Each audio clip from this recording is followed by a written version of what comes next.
বাংলাদেশ নিয়ে ২০২৩ সালের ১৫ ডিসেম্বর একটি বিবৃতি দেয় রুশ পররাষ্ট্র মন্ত্রণালয়। মন্ত্রণালয়ের মুখপাত্র মারিয়া জাখারোভা মস্কো থেকে প্রকাশিত ওই বিবৃতিতে আশঙ্কা প্রকাশ করে বলে যে ২০২৪ সালের ৭ জানুয়ারি অনুষ্ঠেয় দ্বাদশ জাতীয় সংসদ নির্বাচনের পর যুক্তরাষ্ট্র বাংলাদেশে আরও বসন্তের মতো পরিস্থিতি ঘটাতে পারে।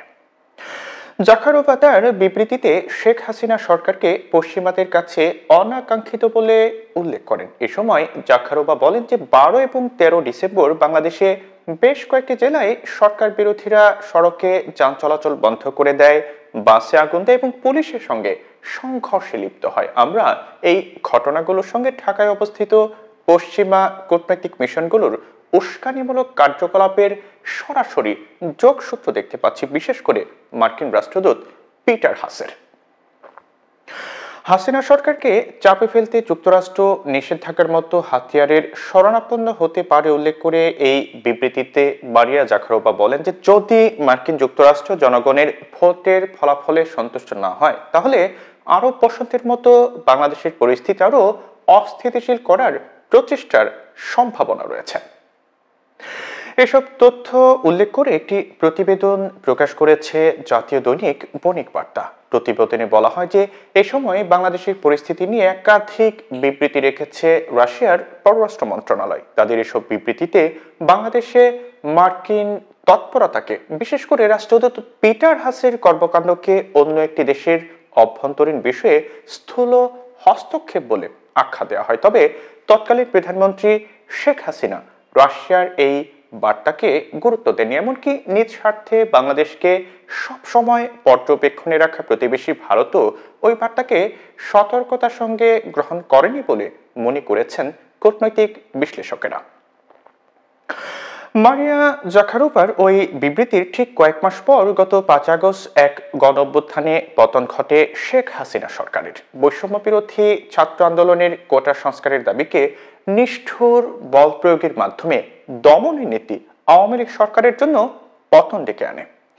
বাংলাদেশ ছেড়ে ভারতে পালিয়ে যেতে হয় শেখ হাসিনাকে। একই সঙ্গে গণহত্যার দায়ে তার বিরুদ্ধে গ্রেফতারি পরোয়ানাও জারি করা হয়েছে। আন্তর্জাতিক কূটনীতি ও ভূ রাজনীতির কোনো কোনো পর্যবেক্ষকের মতে অতিরিক্ত আত্মবিশ্বাসী শেখ হাসিনার ধারণা ছিল রাষ্ট্রযন্ত্র ব্যবহার করে যে কোনো পরিস্থিতি তিনি নিজের নিয়ন্ত্রণে নিতে পারবেন। এই কারণে রাশিয়ার বার্তাকে গুরুত্ব দেননি তিনি।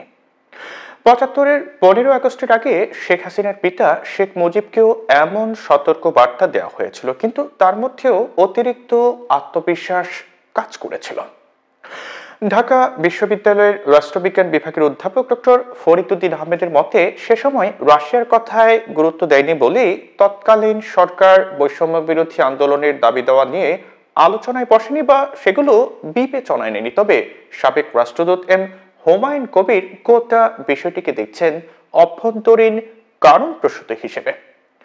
বণিক বার্তাকে তিনি বলছিলেন, আমাদের যে পরিবর্তন হয়েছে এটি মূলত অভ্যন্তরীণ উপাদান থেকেই তৈরি। এখানে বাইরের প্রেফারেন্স, মতামত বা অবস্থান খুব সহায়ক হয়নি। ভারতও কিছু করতে পারেনি, তার স্বার্থ তো আরো বড় ছিল। তারা কিছুই করতে পারেনি কারণ ঘটনাগুলো দ্রুতই ঘটেছে, ফলে তারা ঠিক বুঝতে পারেনি। আন্দোলনটা একেবারেই অভ্যন্তরীণ অবস্থা প্রসূত। সাম্প্রতিক সময়ে শেখ হাসিনা ও তার পরিবারের সঙ্গে রাশিয়ার সম্পর্ক নতুন করে আন্তর্জাতিক মহলের আলোচনার বিষয়বস্তু হয়ে উঠেছে। রূপপুর পারমাণবিক বিদ্যুৎ কেন্দ্র নির্মাণ প্রকল্প থেকে তিনি ও তার পরিবারের সদস্যরা কমিশন হিসেবে বিপুল পরিমাণ অর্থ আত্মসাৎ করেছেন। বিষয়টি নিয়ে এরই মধ্যে দুর্নীতি দমন কমিশন একটি তদন্ত শুরু করেছে। আর যুক্তরাজ্যে জিজ্ঞাসাবাদের মুখে পড়তে হয়েছে শেখ হাসিনার বোনের মেয়ে এবং ব্রিটিশ লেবার পার্টি সরকারের সিটি মিনিস্টার টিউলিপ সিদ্দিককে।